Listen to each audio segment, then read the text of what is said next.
Hey, welcome back, everyone. So, still here traveling in Texas. Got some big news going on.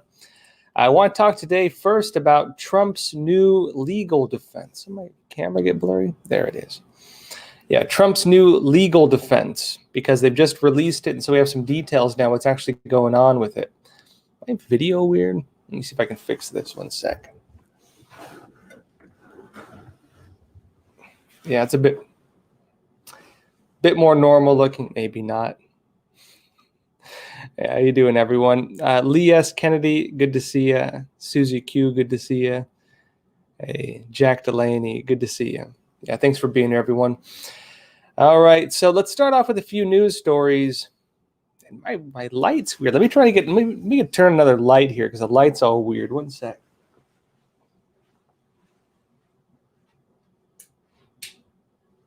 Better.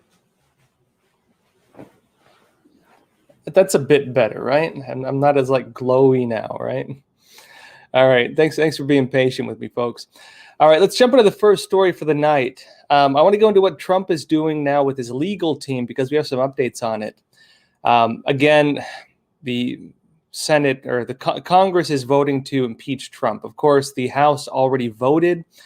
It's now going to trial in the Senate, and Trump's legal team now has just released their arguments on the charges with this. So let's go over what they're actually doing now.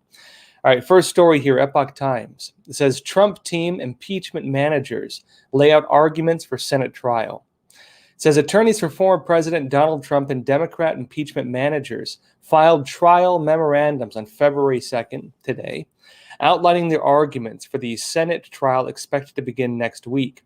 The Democrat memo, the one from the Democrats, of course, alleges that Trump incited a mob that breached the U.S. Capitol on January 6 by sowing doubt about the integrity of the 2020 presidential election. The memo by Trump's legal team denies the allegation and argues that the trial is unconstitutional because Trump is no longer president. As I mentioned, very likely I said this was probably going to be his argument. Does seem to be the case. He's moving forward with that argument. Again, that they don't have the constitutional rights to impeach a former president. They waited till he was a private citizen to do this. And also they're denying that he, again, the accusations that he incited a mob to go and raid the Capitol building, given that, again, while he was still giving a speech, people had already breached the building, and FBI information now shows that people were pre-planning this. To do what they did, meaning that Trump had nothing to do with the pre-planning, very likely, based on his statement, again, which was part of the allegation. Now, let's go into this. Trump's defense team tied nearly every argument in the trial memo to the overarching point that the trial is unconstitutional. So this is their fundamental argument, right? That the entire issue is unconstitutional. They argue that since the Constitution states that, quote, impeachment shall not extend further than to removal from office, and he's no longer in office, right? And disqualification to hold and enjoy an office, Trump cannot be tried since he can't be removed. Now, the constitutional provision requires that a person actually hold office to be impeached, according to the defense memo authored by Bruce Castor and David Scowen. Now, it continues, quote, since the 45th president is no longer president, the clause, quote, shall be removed from office on impeachment for is impossible for the Senate to accomplish, and thus the current proceeding before the Senate is void ab initio as a legal nullity that runs penalty contrary to the plain language of the Constitution. In other words, again, they cannot impeach a former president. He is now a private citizen. They cannot impeach him. Based on the arguments of the Constitution, which is what they're going on now. Now, it continues. The Republicans' focus on the constitutionality of the trial was lost on the impeachment managers, who devoted a significant portion of their memo to the argument that impeached former officials can still be tried. Now, the impeachment managers' memo cites a number of presidential examples. In other words, precedents, right? Although none pertaining to a U.S. president. They argue that the framers, founding fathers, didn't make a specific exemption for former presidents and intended for impeachment and conviction to serve as a deterrent against corruption throughout their entire term in office.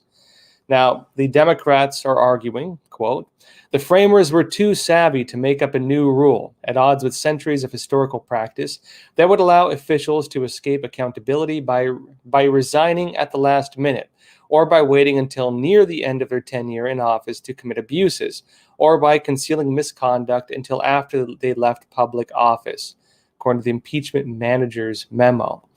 And they state as well, this would create extremely dangerous and perverse incentives, especially for presidents who sought to retain power by subverting election results in their final days. In designing the Constitution, the framers aimed to ensure that the president could never become a king. They did not leave the nation unprotected against abuse surrounding the transfer of power from one administration to the next.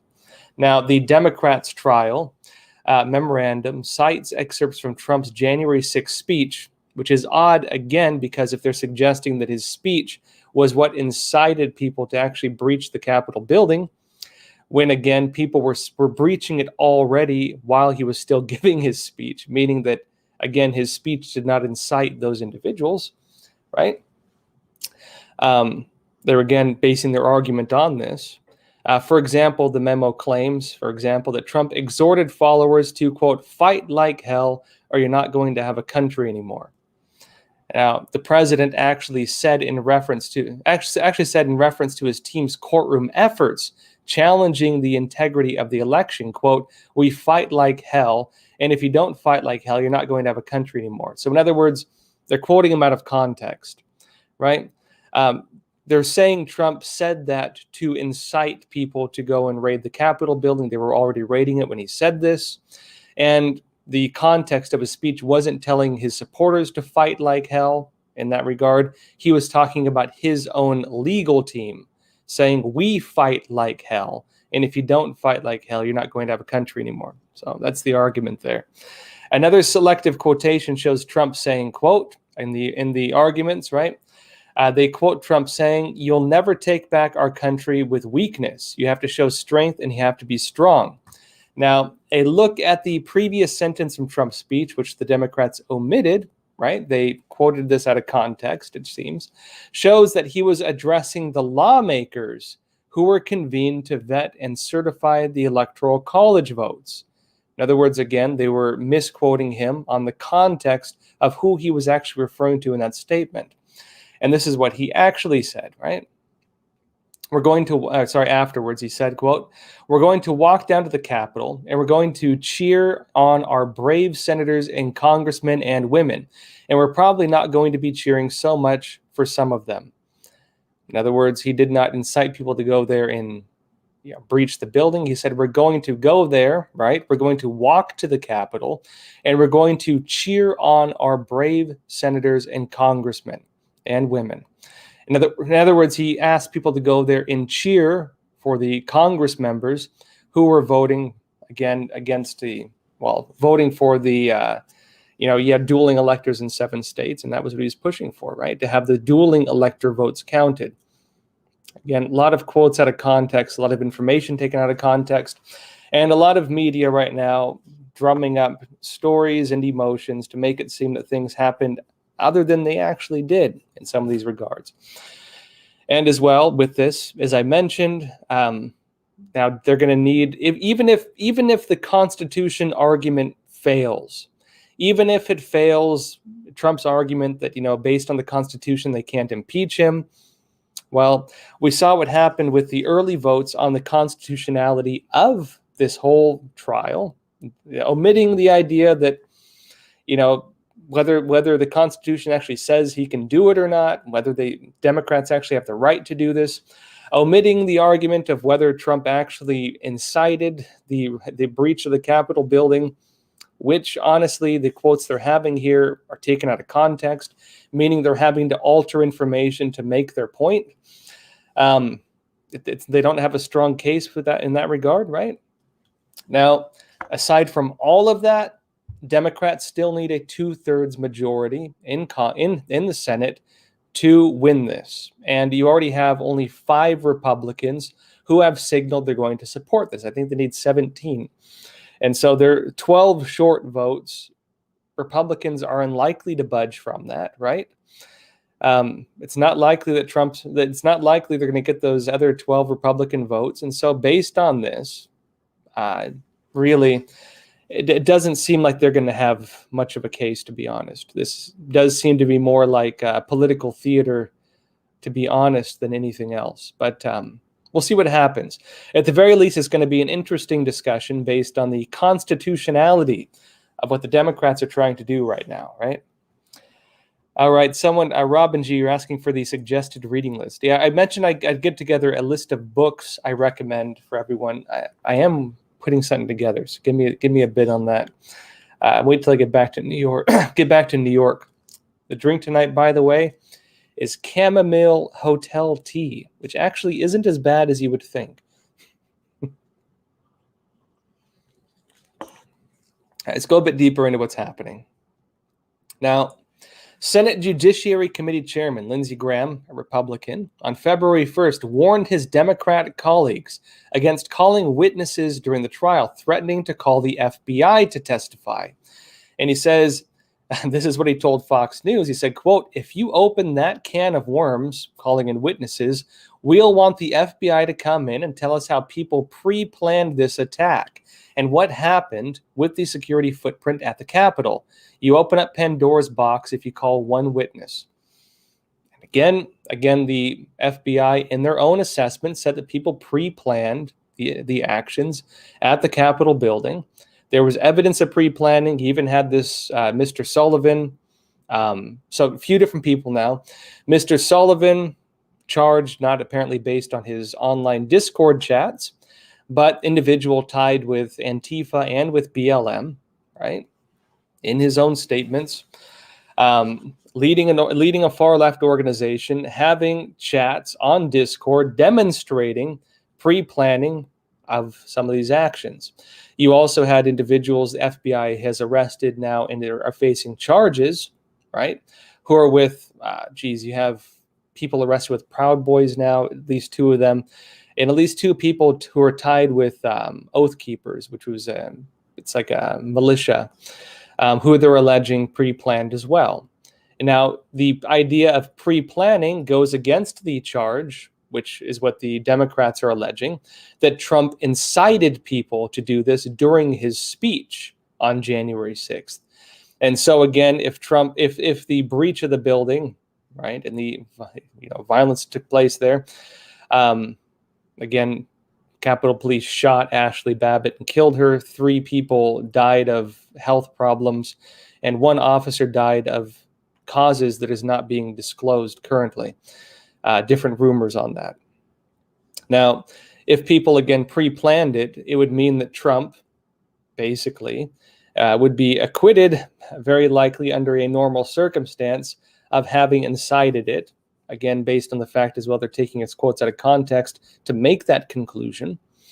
And again, Mr. Graham is saying, Congressman Graham is saying, that if the Democrats choose to call in witnesses, they're gonna ask the FBI to testify and demonstrate their own evidence that there was pre-planning of individuals, which is going to be interesting to watch as well. And also, I think we all saw the videos by now of Capitol Police opening the barriers and waving people in, going like this, meaning that many people who entered the building did not breach the building. They were literally allowed in, welcomed in, and waved in by some of the individuals there, including the police. Very strange incident. Now, you do have some individuals suggesting they will testify against Trump, notably this alleged QAnon shaman guy, the guy who looks like a Viking or whatever.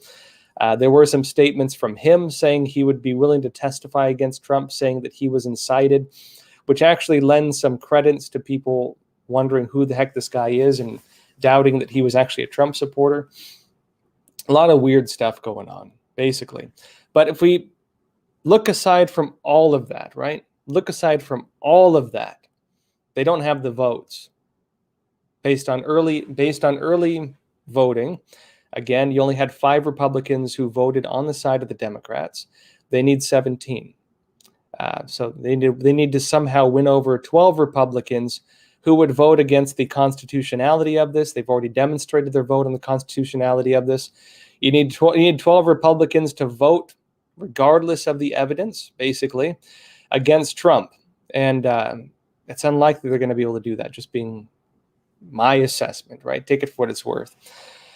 Now, let me go a bit deeper into this. Now, Trump replaced his lead legal counsel over the weekend. His new team, led by Scowen and Castor, will have just over a week to get ready before the trial, meaning that they are putting this case together pretty quickly. They don't have a lot of time to do this. And normal legal proceedings normally need quite a bit of time. But again, we'll have to see what comes out of this, right? All right. Let's see here. So let's go into the next part of this. I want to go in a few different stories tonight. Yeah, good seeing you all here again. Now, another story here. This is Epoch Times again. And this is tying into some of the different pushback we're seeing on big tech right now. It says here, Florida Governor DeSantis to penalize big tech companies for unlawful practices. And this is interesting because while we saw, for example, the Trump administration trying to go after big tech on Section 230, right? Section 230 of the Communications Decency Act, which gives them legal protection, basically on the grounds that they are publishers, that they are platforms, not publishers, meaning they cannot be held legally liable for content on their sites and how content is dealt with, right? Argument being in removing that protection is that, well, they moderate to such an extent that they act like publishers. Now, that whole case is kind of being flipped upside down right now with a lot of the censorship we're seeing, because the grounds, for example, of deleting from the internet, briefly at least, Parler, social media website, was on the grounds from Amazon and other companies, was on the grounds that they were not able to moderate their content well enough, meaning that they did not violate their protections under Section 230, and that somehow not violating their legal liability to not over-moderate based on political, bias, essentially, their protections they would normally have for not violating that, right? That they themselves should be deleted from the internet, rather than, again, the basis of their legal protection being that they're unable to moderate to that extent and should be given protection because they are not able to moderate to that extent. Again, the entire media narrative, the entire political narrative on that with censorship, and the entire basis when it comes to big tech enforcing their own viewpoints through restricting people's free speech and restricting people's ability to even run an internet business right now is based on that again. Now, we're seeing something interesting. We're seeing different countries, UK, other countries as well, pushing back now on big tech, because they are concerned about the overreach of big tech and their ability to basically choose what discussions can be had online, choose, for example, what can be said or what cannot be said about different politicians, choose, for example, what news can be said about presidential elections in other countries. We've seen, for example, even African countries banning Twitter because they're concerned about the way the company is handling free speech when it comes to elections. And now we see something very interesting, which is that even in the United States, in Florida, local governments now are taking it on themselves to go after these big companies for what they're calling unlawful practices. Let's go into this. Now, it says here, this is Epoch Times, Florida Governor Ron DeSantis announced the consequences that big tech companies like Facebook, Twitter, and Google will face if they violate the privacy of Floridians and interfere with citizens' access to candidates during an election. We saw, for example, the basis of Louder with Crowder, right? Suing right now Facebook, as we discussed last night, was on similar grounds to this. Was that Facebook deleted his video, his live stream on Trump during a time, again, without giving a reason, during a time which suggested they were just trying to silence the president of the United States at the time, during a very crucial time. Now they're saying that type of censorship, even, for example, limiting the access of citizens to information on candidates during an election, could get some backlash on these big companies, meaning political censorship. Again, it says here, the Republican governor criticized the manipulation of news and censorship of certain individuals while detailing the new legislation's harsh penalties during a press conference from the Florida Capitol on Tuesday. And he said this, quote, Floridians should have the privacy of their data and personal information protected, their ability to access and participate in online platforms protected, and their ability to participate in elections free from interference from big tech protected. And this is interesting, right? Now, what is he saying? Have the privacy of their data and personal information protected. How do these free platforms make a profit? They make a profit by monitoring you, logging information on your interests, your communications, your contacts, and so on, and selling this to other countries or other companies, sometimes even foreign companies, right? And again, this is also one of the big concerns, even with UK right now, looking into some of these platforms, is how they're using information like this to manipulate people, how they use information, collecting personal data on you, to manipulate the kind of information, advertisement, and so on that you're being served. Now it continues, their ability to access and participate in online platforms protected. For example, these companies restricting your access to certain websites, to certain channels. He's talking about Google, and Google owns YouTube.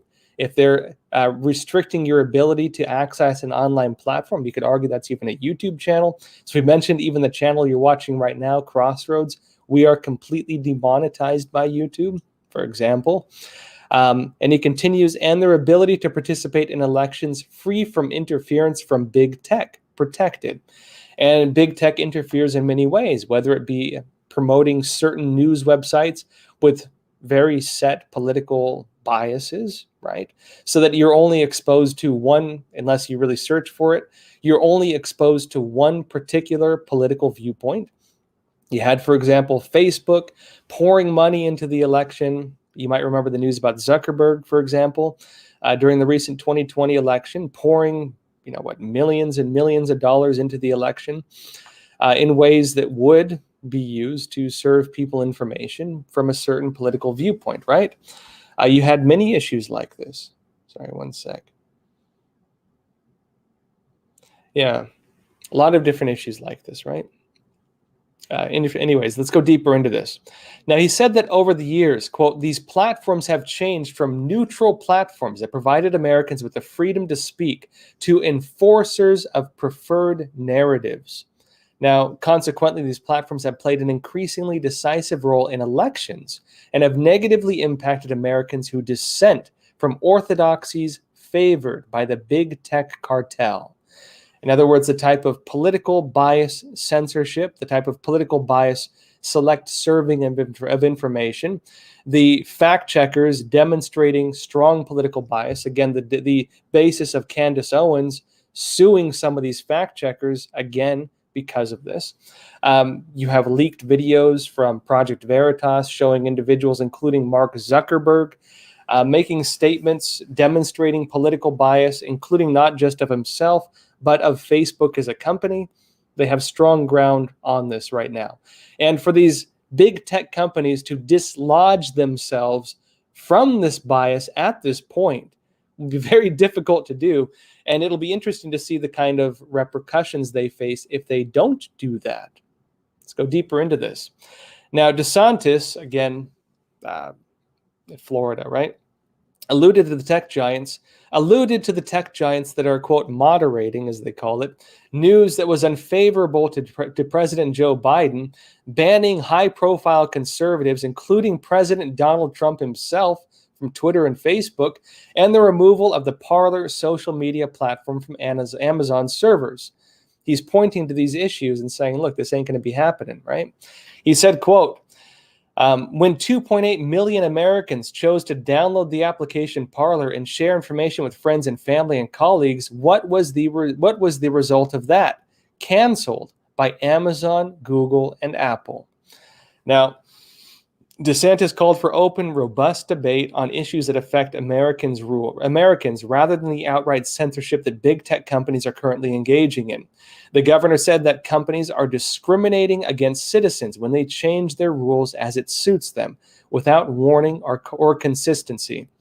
Now, under the new measure from the Florida legislature, the technology companies that deplatform a candidate during an election will face a daily fine of $100,000 until a candidate's access to the platform is restored. Now, $100,000, that's a slap on the wrist with big tech companies like Google and so on. So we'll have to see what this actually does to them. That is not a lot of money for these big tech platforms. Arguably, they probably, if they were to ban a big YouTube channel, for example, or several of them, they might lose 100,000 a week from, big ones. Or maybe if they ban 4 of them, they might lose the equivalent of this, right? This is not a huge amount. Technically, in my opinion, it should be much higher if it's actually going to stop anything, but we'll see how it goes. But continuing on this, they say if a technology company promotes a candidate for office against another, the value of that free promotion must be recorded as a political campaign contribution enforced by the Florida Elections Commission. This is a big one. In other words, if the companies, these tech companies, engage in the this is actually a bigger one. If these tech companies engage in the promotion of one candidate for office against another, the value of that type of promotion they do, which can be a lot of money, counts as a campaign contribution, which will then be under the enforcement of the law of the Florida Elections Commission. That can have a big impact. Really big impact, actually. Now it says, the bill will also empower the Florida Attorney General to bring action against big tech companies under Florida's Unfair and Deceptive Trade Practices Act if they violate the new policies laid out in the bill. And you might remember, right, this Unfair and Deceptive Trade Practices Act, that they can bring legal actions against these companies under it. Now, tech companies would have to give users advance notice, warn them ahead of time of a rule change, if they change the rules, and before shutting down an account, and apply the rules consistently. Now, consistently is another big keyword here, because a lot of times they do not do this consistently, which is where you get the concerns, again, of political bias, selective censorship based, again, on political bias, right? That they are not doing this consistently. They will ban a conservative channel for one thing and allow another channel doing the same thing sometimes if it, aligns with their political beliefs, and let them keep doing what they're doing. And it continues, according to DeSantis, quote, and lastly, if a technology company uses their content and user-related algorithms to suppress or prioritize the access of any content related to a political candidate or cause on the ballot, that company will also face daily fines. Now, Florida's House Speaker Chris Sprouse said, quote, with our proposal, we are going to bring into the sunshine what I call the 5 families of darkness. Interesting phrase. Facebook, Twitter, Google, Amazon, and Apple. And he added, quote, these actors won't go unchecked here in Florida anymore. He said they have access to private information and the ability to exercise control over individuals' free speech. We're pushing the barriers to finally call out their convoluted and inconsistent standards for censoring, banning, and deplatforming. Now, reached out for comment. Twitter, Facebook, and Google did not immediately respond for requests to comment. Now, this is going to be interesting. Now, I mentioned $100,000 for Facebook or for Google.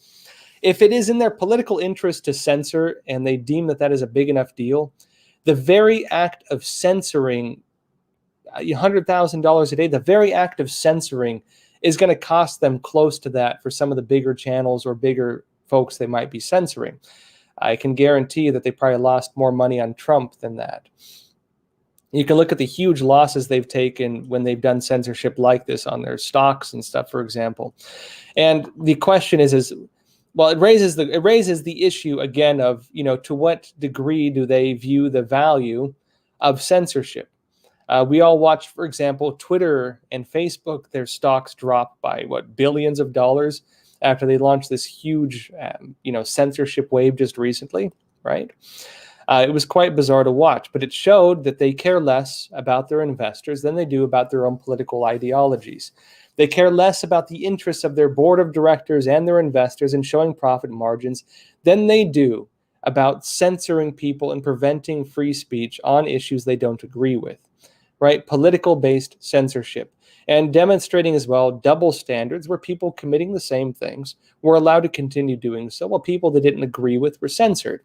We saw this as one example with Parler being censored by Amazon Web Services, while allowing, for example, Twitter to keep doing what they were doing. When you had the same type of, speech that they did not like, organizing they claimed, which most of the organizing for the Capitol was allegedly done on Facebook, not on Parler, and Facebook was not held accountable for that either. That a lot of the same speech you would have saw just as well on the other platforms. Why was Twitter, for example, not also censored on the same basis as Parler was by Amazon, right? Well, that again lends to the concern that, it was done out of political bias. And again, I think the interesting thing this will bring forward, this type of going after them from the local government level, the state government level, is it will, one, expose these things, prove for a fact it's happening, hold them accountable, name them and shame them in the public square from the standpoint of local government. And as I mentioned too, this is going to be something we're going to be seeing a whole lot more, I believe, right? We're going to be seeing a whole lot more, I think, of local states in the United States exercising state rights. Because what you saw under Trump, interestingly, was him pulling back the powers of the federal government, reining in the powers of the federal government. Because if we go back, for example, to the time of the founding fathers, the actual powers of the federal government were pretty limited. They were not nearly as big as they are now. Even up to the 1950s, they weren't nearly as big as they are now. Most governing was done by the states, and the states had a lot of power with this. We have accepted over the many, many years the gradual overreach and expansion of the federal government. And as they've expanded, they've gone further and further, right? They've gone further and further into the realm of state rights, and states haven't really pushed back as hard against that as they could. Now, you see some of them trying to brush off responsibility. You see, for example, in New York, Cuomo, again, when he during the handling of the virus, put seniors who had the virus into senior homes, which led to people catching the virus and a lot of people dying from the virus. He's now trying to write off that blame to the federal government when decisions like that are not on the federal government, that is on the local government, that is on state government, state and city government, meaning that according to the way this country is organized, that was his call. It was his decision, and he was responsible for it. He's not taking responsibility for his own actions in that regard. And again, convoluting the very nature of the divisions of powers between federal and state government. But what we're going to be seeing now, as we see now with Florida, as I just mentioned, is that state governments, as we see more federal overreach and as we see big tech behaving like local government in terms of their ability to enforce their own free speech laws and so on, we're seeing local governments, state governments, beginning to behave more in the way that they actually can, to exercise state rights to hold not only big tech accountable, but even as we're seeing with Texas, hold the federal government accountable. I believe we're going to be seeing a whole lot more of this going forward. All right, folks, let me answer some questions. I have trouble sometimes keeping track of them. Those of you who asked questions, post them in the chat, and I'll go over some of them now.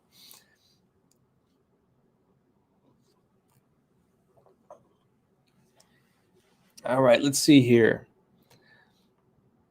Sorry, I'm scrolling through the chats. Parai, you're asking, are you guys on Telegram? Crossroads is on Telegram. Yes, you can find us. You can find and subscribe to Crossroads on Telegram. Yes. This is from Luca Troiani. You said, Joshua, I'm curious, is it so expensive to buy and run servers? Yes, it is. It's not impossible to get into. And here, this is the thing. So you might remember I actually interviewed the CEO of Parler, and I asked him about, getting back on with Parler, getting things back up and running again. The issue they were having wasn't so much that there weren't options with servers, because there are other server farms that could host Parler. The issue you have, though, is scalability, one. In other words, their ability to actually grow capacity. We saw, for example, some of the big platforms like, Signal, for example, went down briefly because they had such a huge surge in users that their servers couldn't handle it. If the servers you're using can't handle the amount of users you're getting, and they can't grow in capacity in accordance with the amount of users you're getting, they're going to stop working, and the company's basically going to stop functioning. And that is one issue, is scalability. The other issue you have is cybersecurity. And this is another big issue which really affects people, is the ability to deal with cyber attacks, DDoS attacks, which basically means people trying to intentionally overload servers and shut things down, people committing crimes and fraud when it comes to the cyber level, right? Cybercrime. You have to deal with this stuff. And really, that realm is hard to get into. You can build your own server, you can run your own server, you can even get decent sized server farms that can handle pretty big websites. But protecting people from cyber attacks, protecting people when it comes to keeping their services going based on surges, right? Large groups of new people coming in, that is actually pretty expensive. And so that's where you're actually having issues. Amazon Web Services, even though Amazon is doing, political-based censorship, as you saw with Parler, really, we can call it that because they didn't censor Twitter on the same grounds that they could have, really. As much as they do that, their services actually do have pretty good cybersecurity. And so losing that was a pretty big blow to Parler. And they're looking for now new servers. They're trying to get things back up and going, but it's very difficult. You said here, though, I would think some rich conservative billionaire, hint, maybe, could start his own servers. They could. And actually, I'm surprised nobody has actually done it yet.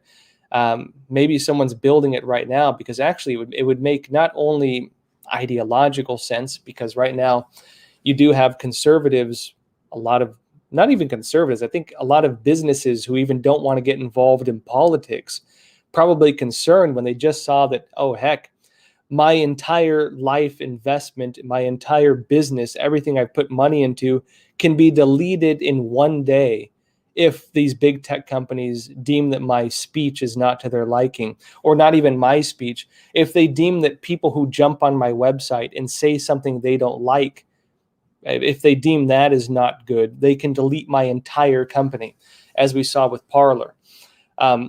I guarantee you, if someone were to start up a business right now to allow good cybersecurity, scalability, and stable servers with that, if they were to start a business right now, they would have a lot of companies go over to it.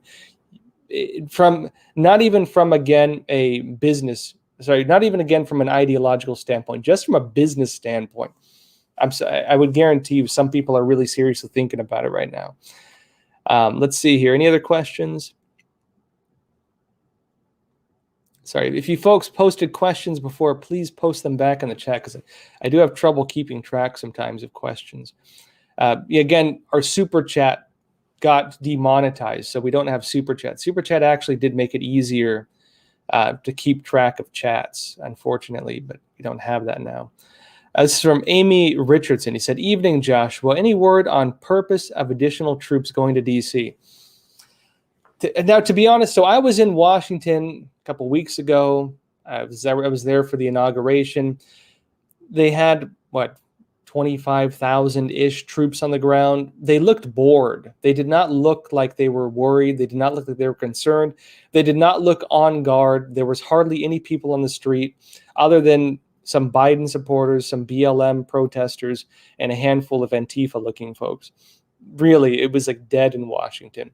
I didn't see a single Trump supporter. I heard one person, Masako, you might remember that Japanese journalist, told me she met, I think, one or two Trump supporters she interviewed. Most people were saying they didn't want to go near it because they feel they're being hunted by the Biden administration now. People are not interested in going there and putting their lives on the line to go and protest right now. Especially the media trying to go after anybody who would go there and protest. The basis of them having troops on the ground is presumably that they're afraid of a repeat of the Capitol siege. There's no evidence that that's happening. You did have this rumored these protests in all 50 states, armed protests. I think I saw a picture of maybe 5 people who actually participated in those protests at the end of the day. Nobody knew who actually started that. The only places it was tracked to were far left accounts, people seeming to be trying to trick conservatives into doing that. Whole thing is bizarre. It's not clear why they feel they need that level of security, to be honest. Based on what I'm seeing, purely my own analysis, I think it's just political theater. I think they're just trying to play up this, threat to our leaders and trying to justify this new, domestic terrorist investigation they want to do, trying to make it appear that there's some giant threat in this country from the average American or something like that. That is the only reasoning I could think of with this, because being in Washington, it did not feel tense at all. It did not feel like there was security concerns at all. The National Guard troops didn't even have their guns loaded. They didn't have their magazines in their rifles. Honestly, it looked like political theater, to be honest. Let's see here. MK, you're asking, Joshua, did you hear Mike Lindell on Newsmax today? What is their problem? I did not. I've been in transit all day, but I did hear a bit of it, that there's some issue with them talking about election fraud. It's complicated. I know that if you talk about, for example, Dominion and stuff, people are worried about it because they're going around filing lawsuits against people. I can understand it. You do have pretty much these big tech companies trying to go after people, alleging, defamation or whatever the basis of it is. And the concern is that if this goes to trial, will it get a fair trial? The issue isn't so much whether you could fight a case like this on normal grounds, I think. The issue is going to trial. And the question is whether you can actually get a fair trial, bringing up evidence and arguments on reporting on election fraud at this time, when judges would have to, through the very nature of that trial, essentially say election fraud took place if you're going to be found innocent of the charges brought against you. How many people think they're going to get a fair trial on that these days? I would have trouble believing that would happen. Even if we went to the Supreme Court, do you think our Supreme Court would rule and say, okay, it looks like you guys have enough evidence to suggest that, yeah, there was vote rigging or whatever?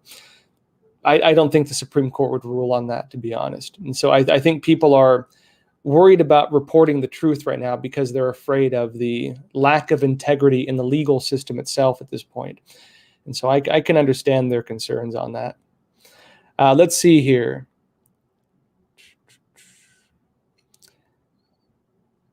Yeah, Glory B, you're saying, is anyone going to stand up for our Constitution? Actually, interesting story. So I'm here in Texas, and I've been driving around quite a bit. Actually got to join one of the Texit meetings. And everyone's been hearing now about Texit seceding from the Union or having a vote in place come November. They're serious about it. And the argument of it is, again, that local governments are not really following the Constitution anymore. They're violating the constitutional rights. They no longer have as stated, the Republican form of government that Texas has stated they joined the Union based upon.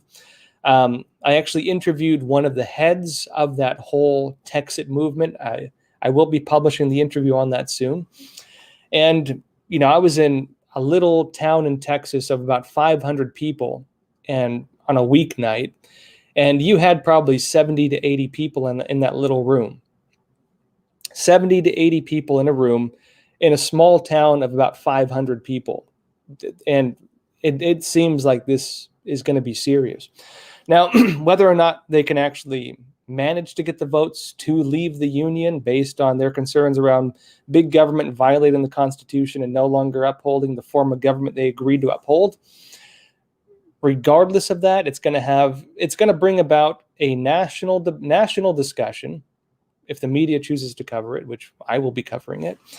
It'll bring about a national discussion on whether our government has been following the boundaries and has been acting within the boundaries of government, or whether they've been overstepping the boundaries of government. And if they overstep the boundaries of government, that means they're stepping into the realm of our own personal rights, of our constitutional rights. If they overstep it, they are in our territory. And if they're in our territory, they are violating the Constitution, and Texas actually does have grounds to do what they're doing. I'll be honest, I've said before about this Texit movement, Texit leaving the Union, becoming an independent nation. I think my point with this, I think it'll bring about this interesting discussion. But really, after seeing today this meeting they had and hearing the whole spiel on it, hearing their arguments for it, to be honest, I think they actually might accomplish it. I think Texas may actually get the votes to leave the union. After today and watching the statements, and I interviewed one of the individuals and I asked him kind of every question I think people would have in terms of the legalities of it and the challenges to it. I think they actually have a solid case. And frankly, the narrative they're basing it on is strong enough where I think a lot of Texans are going to vote for it. I could see this actually seriously turning into something. And actually, it's possible other states could do it also. After hearing the arguments that they're making on the Constitution, I think they actually do have a basis for it. We'll have to see. And again, I'll say it one more time. I think they have a real shot at it. I honestly wasn't sure if they'd have a shot at it first. After today, I think they have a real shot at it. All right, folks. Let me go into some more stories here. Oh, yeah, and also I'll be publishing the interview I did on that pretty soon as well, so stay tuned for that. I think you folks will like it. All right, next story up. This is an interesting one of which I think could be interpreted in many ways, and frankly caught me by surprise. All right, so Jeff Bezos, the CEO of Amazon, he's announced now that he's going to be stepping down as CEO. And this comes out of nowhere, to be honest, because I think those of us who have read news articles about Jeff Bezos and his business ambitions and what he aims to do through Amazon, this guy was looking to conquer the business world through business, through big tech and through big business. Him stepping down from his position as CEO is out of character, I think. And let's go a bit into what's happening right now. Then we'll go a bit deeper into this. All right, this is the Associated Press, AP, published the Epoch Times, right? Now it says Jeff Bezos, who founded Amazon and turned the company into an online shopping behemoth, is stepping down as its CEO, a role he's had for nearly 30 years. He'll be replaced in the fall by Andy Jassy, who runs Amazon's cloud computing business. Bezos, 57, will then become the company's executive chair. In other words, he's still maintaining some power within Amazon, right? It continues, in a blog post to employees, Bezos said he plans to focus on new products and early initiatives being developed at Amazon. And he said he'll have more time for side projects, his space exploration company, Blue Origin, the newspaper he owns, the Washington Post, and his charities. Now, Amazon is one of the last big tech giants and to have a founder as CEO. I won't go too deep into this, but it's interesting now that he's stepping down as CEO of Amazon, basically, and keeping some role at Amazon, but basically to allegedly focus more on his other initiatives, namely the Washington Post, which he owns, and his other charities, and his space exploration company, Blue Origins. Now, Bezos obviously has his own political stance, his own goals in mind. At the very least, we can see the stance of Washington Post, very politically biased in their own regard. And we see Bezos now stepping more into the charities realm.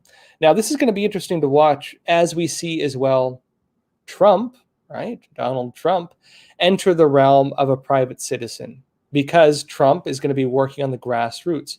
Presumably, maybe after this week when he has to face trial with Democrats and their impeachment attempt, right?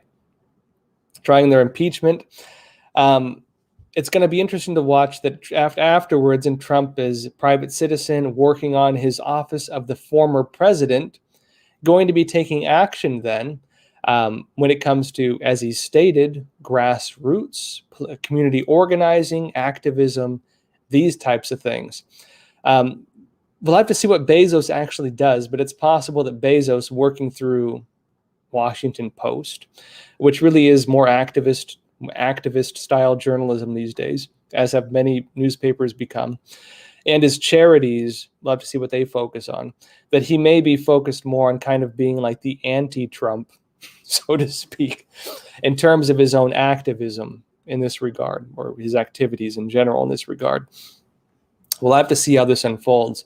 Maybe there's more to it. Maybe we're not being told the real reason why he's stepping down as CEO, because he was doing these other things anyways.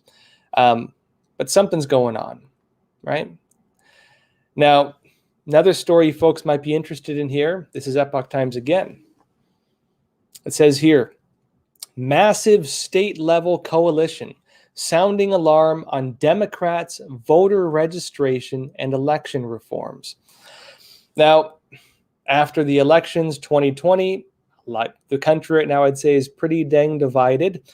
Democrats are trying to impeach the former president now, who is a private citizen, which is not really within the realms of the Constitution, trying to impeach him based on him alleging that he incited protests because Americans are concerned about voter fraud, rather than try to restore the integrity of our election system. In Virginia, again, the changes to the election system were deemed illegal. In New York State, we had a House seat flipped from Democrat to Republican after it was determined that the signatures were invalid, right, on the votes.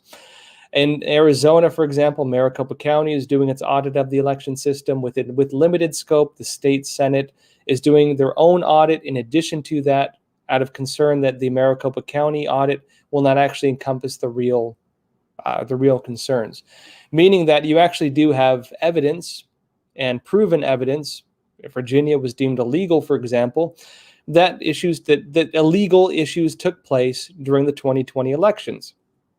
Now, rather than try to unite the country again, to restore the integrity of the election system, to put protections back in place that were removed under the narrative of the pandemic, such as in Pennsylvania, Democrats are instead working on lowering protections, reducing protections on the election system.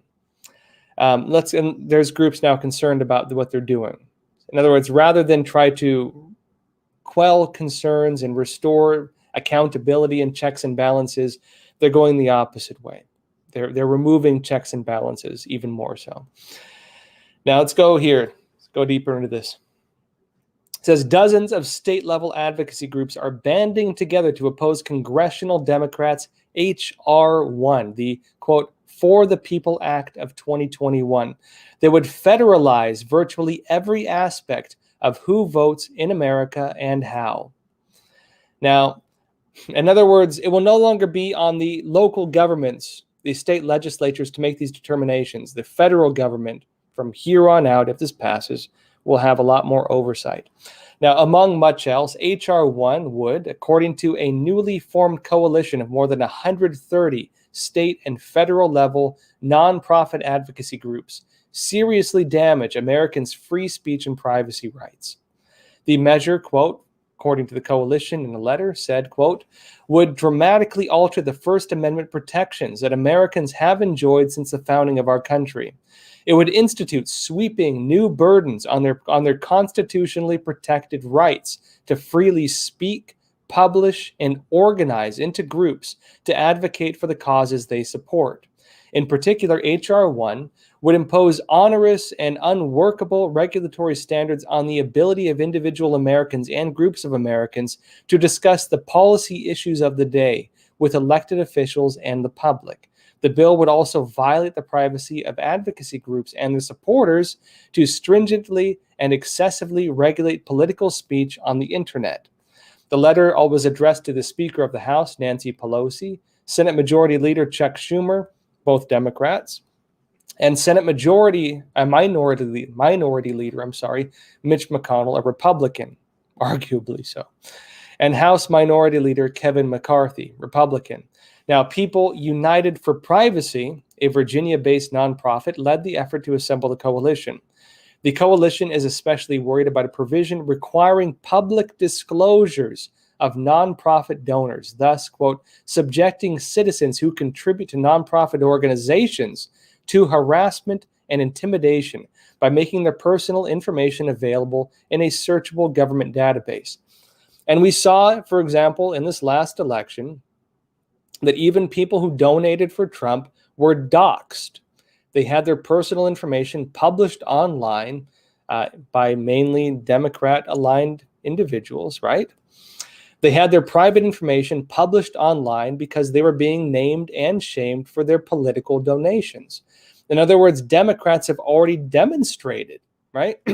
Democrats have already demonstrated that they are willing to dox people and name and shame people and allegedly possibly even target people based on their donations to nonprofit organizations, right? And so this new act would write that into federal law, essentially. And they're saying, quote, this mandate focuses public attention on the individuals and donors who support causes instead of on the messages communicated by those organizations, exacerbating the politics of division and personal destruction, and further coercing political discourse. This would have a considerable chilling effect on civic engagement and free speech. Now, the coalition is opposed to provisions of H.R. 1 that expands the definitions of, quote, electioneering communications from campaign ads to include digital advocacy advertising. Now, among these state-level groups whose leaders signed the letter are the Alabama Policy Institute, California Policy Institute, Alaska Policy Forum, the Badger Institute of Wisconsin, Goldwater Institute, Empire Center for State Policy, so on, so on, so on. I won't name them all. Now, later this week, the Texas Public Policy Foundation will release an analysis of H.R. 1's nationalization of mail-in voting and its impact on current state laws and regulations intended to ensure election integrity. Now, the analysis, an advanced copy of which was made available to the Epoch Times, includes a case study of California's extremely lax voter verification requirements, including the fact a new voter is only asked once to provide identification that verifies who they claim to be. Now, it says here, right? In the 2020 general election, 87% of the votes in California were cast by mail. How a newly registered voter would ever show their ID when voting by mail the first time appears problematic. Further, even if they did show up to vote in person, California's proof of residency includes several forms of identification that do not confirm eligibility to vote, in that they don't provide citizenship. Now, the study noted that California, with the nation's greatest number of registered voters, more than 22 million, operates on an honor system. The author saw this personally. This is a quote, right? The author saw this personally when walking his own precinct during one of his re-election campaigns for state assembly. He knocked on the doors of a registered voter's home and asked for the voter. The person who answered the door indicated he was the person. The author asked for his vote, and he met with a confused look. He said, quote, I am not a citizen. That's according to the person. And continues, quote, they were a citizen of the People's Republic of China. yet somehow this individual was signed up to vote. And they're saying, quote, H.R. 1 would impose California's lax voter identification standards on the entire nation by allowing for a sworn statement of a voter eligibility in place of verified identification. It also further observes that, quote, while H.R. 1 would make it difficult to prevent non-citizens from registering to vote and even from voting, another portion of the bill would also make it more difficult to remove deceased voters and those who moved out of the state from the voter list. Now, I won't go too much deeper into this, but essentially, it's taking some of the most controversial issues we had in the 2020 election in terms of how the election was done and instituting this as a national standard at the federal government level. This will make it so that from the standpoint of the federal government, this will be the way elections are done going forward, meaning that the relaxation of voting standards done under the pretext of the pandemic, right? Under the pretext of the pandemic and protecting people from the pandemic will be the way elections are done going forward if this passes. That the relaxing of our voting standards, of the election standards, again, will essentially become the standard way of doing things across the entire United States. That's what's in the works right now. All right. Now, folks, it's getting a bit late. I've been in transit most of the day, so I'll call it a night here. But again, I'm going to be doing these lives. We do them Sunday through Friday. So be sure to tune in again tomorrow, 10:30 p.m. Eastern Time. And as always, again, please do like and share this. Yes, we've been demonetized by YouTube completely. We do have a chance again to appeal it next month. We'll have to see how that goes. In the meantime, if you do want to support us, you can support us on DonorBox or on Patreon. You can find the link to those in the description below this video. And as well, folks, as always, appreciate your support. I always enjoy talking with y'all. Again, as always, as well, please take care of yourselves, stay informed, and stay free. Thank you.